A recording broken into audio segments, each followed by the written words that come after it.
While the Canadian government is getting ready to roll out legalized cannabis next year, it hasn't stopped the police raids on dispensaries, especially in Ontario, where the Toronto police have just raided a dispensary that's actually been helping addicts of painkillers. Police arrested 6 people from Eden Medicinal Society on Tuesday and charged them with possession for the purpose of trafficking, and possession of proceeds of crime. Eden runs 2 locations in Toronto and 2 in Vancouver, which have been licensed by the city. Patients must be over 19 and show proof of medical diagnosis. So far, the Toronto program only has 6 patients, all who identify as being opioid dependent, and who have so far responded positively to taking the 30 milligram THC capsules as an opioid substitute. So even though this dispensary was helping people get over their addiction of opioids, it was still shut down by police. And this is going to continue. So even though cannabis is being federally legalized next year, all the provinces have their own say of how it gets rolled out. And Ontario's plan might be the worst. So let me break it down. So as CBC News reports, the Ontario government's plan is for 80 standalone stores that will be open by July 1st, 2019, with roughly 150 open by 2020. It'll include online distribution that will be available across Ontario from July 2018 onward, and a proposed minimum age of 19 to use, purchase, and possess recreational cannabis in Ontario. Okay, so first, the good points. A minimum age of 19, to me, makes sense. So 19 is the legal drinking age in Ontario, so I get that they would want that to be on par with the legal cannabis age as well.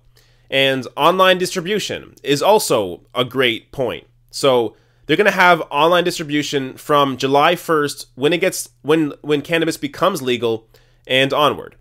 Now, let's get to the bad parts, which is basically everything else. So the 80 standalone stores that are, I guess all 80 will be open by July 1st, 2019, they're completely government controlled. The whole system is completely government controlled. So if you're not familiar with most of Canada, and especially Ontario, in Ontario there is the LCBO. It's the Liquor Control Board. So they control all the sales of alcohol.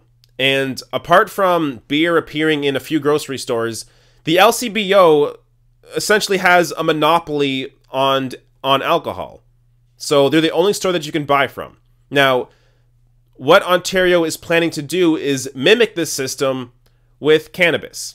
Now, the reason why this is such a big deal is because there are currently dispensaries in Ontario selling cannabis to medicinal users.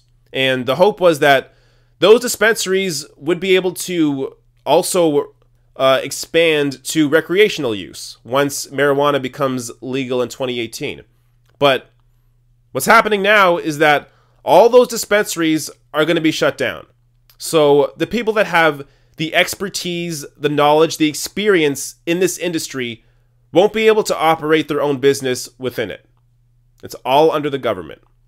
Now, all the other provinces haven't rolled out their plans yet, but I can't imagine it's going to be worse than this. So this is not only bad from a business perspective, if you wanted to get into the cannabis business, it's also terrible from the idea if you want to actually eliminate the black market, which the Ontario government themselves mentions is one of their main points, then you're not doing that with this system.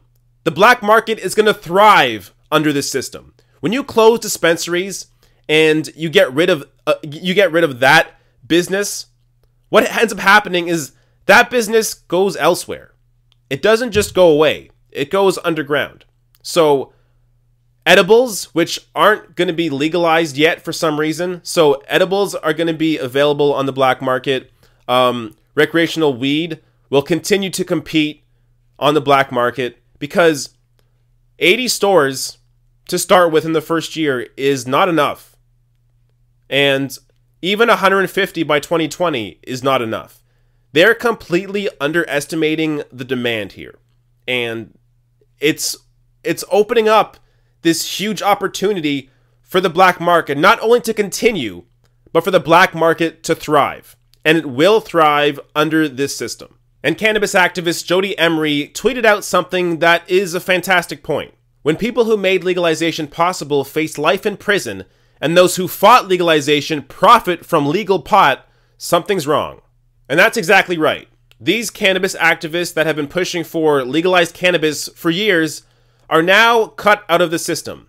Meanwhile, the government that has been throwing them in jail now gets to exclusively profit from it in their own cannabis monopoly. Meaning not only will the black market continue, but so will the police raids, which means that our tax dollars will also continue being wasted on those police raids. So one of the big benefits of legalizing cannabis would be to, you assume, get rid of the wasted tax money fighting marijuana. But that's not going away. Our tax money will continue being used fighting marijuana simply because the government gets to have their own monopoly on cannabis.